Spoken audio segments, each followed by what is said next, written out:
আসসালামু আলাইকুম everyone, welcome to my channel. আজকে আপনাদের মাঝে একটা মজার পিঠার রেসিপি নিয়ে হাজির হয়েছি, আর সেটা হচ্ছে আমের পাটিসাপটা পিঠা। আশা করছি রেসিপিটি আপনাদের কাছে খুবই ভালো লাগবে, আর ভালো লেগে থাকলে অবশ্যই আমার পেজটিকে ফলো দিয়ে আমার পাশেই থাকবেন। প্রথমে একটা বলে আমি নিয়ে নিয়েছি 2 কাপ ময়দা, 1 কাপ চালের গুঁড়া, আর হাফ কাপ চিনি, আর এখন দিয়ে দিয়েছি হাফ কাপের মতো আমের পিউরি। আমি এদিকে দিচ্ছি আর আমার মেয়ে শুধু নাড়াচাড়া করছে, এর জন্যই কিন্তু সবগুলো এরকম অগোছালো হয়ে গিয়েছে।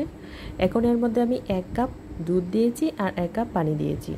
আমি কিন্তু পরে পানি এখানে আরও অ্যাড করেছি, প্রায় 1.5 কাপের মতো। তো আপনারা আপনাদের পরিমাণ অনুযায়ী এগুলো ব্যবহার করবেন।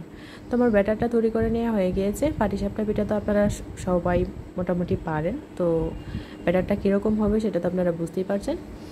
এখন আমি পুরটা তৈরি করে নেব। এর জন্য অল্প একটু ঘি দিয়ে দিয়েছি, আর সাথে দিয়ে দিয়েছি 1 কাপ সুজি। তো সুজিটাকে ঘিয়ের সাথে আমি ভালোভাবে ভেজে নেব। তো এরপর যে আমার সুজিটা ভেজে নেওয়া হয়ে গিয়েছে, এখন এর মধ্যে দিয়ে দিব 1.5 কাপ দুধ। আমি এখানে 1.5 কাপ দুধ ব্যবহার করি নাই, আমি এখানে 1 কাপ দুধ ব্যবহার করেছি, আর হাফ কাপের মতো পানি ব্যবহার করেছি। আপনারা চাইলে এখানে পুরোটাই দুধ ব্যবহার করতে পারেন। তো কিছুক্ষণ নাড়াচাড়া করার পর এই পর্যায়ে চুলার আঁচটা আমি কমিয়ে দিয়েছি, আর দিয়ে দিয়েছি স্বাদ মতো চিনি, আর ওই যে অল্প একটু আমের পিউরি বেঁচেছিল ওইটা আমি এর মধ্যে দিয়ে দিয়েছি। আবারও কিছুক্ষণ নেড়েচেড়ে মিশিয়ে নিয়ে এর মধ্যে দিয়ে দিব গুঁড়া দুধ। আমি এখানে কোনো পরিমাপ বলছি না, আপনারা আপনাদের পরিমাণ অনুযায়ী ব্যবহার করে নেবেন। গুঁড়ো দুধের সাথেও আমি ভালোভাবে এটাকে মিশিয়ে নিচ্ছি, আর এভাবেই একটানা নাড়তে হবে। তো কিছুক্ষণ নাড়াচাড়া করার পর যখন ফ্যান থেকে এভাবে উঠে উঠে আসবে, তখন বুঝবেন যে পুরটা একদম তৈরি হয়ে গিয়েছে। এখন একটা প্যানে অল্প আমি তেল মেখে রেখেছি,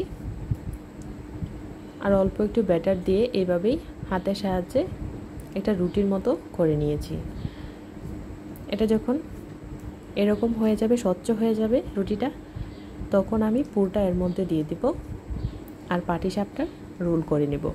এটা তো আপনারা সচরাচর সবাই জানেন।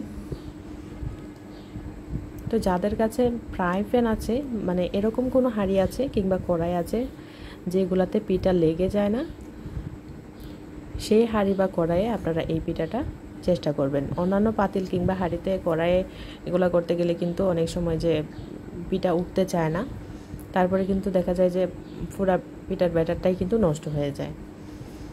তো এইভাবেই কিন্তু আমি সবগুলো পিঠাই বানিয়ে নিয়েছি। এই মধুর মাসে আম দিয়ে এরকম পাটিসাপটা তৈরি করলে কিন্তু বেশ ভালোই লাগে।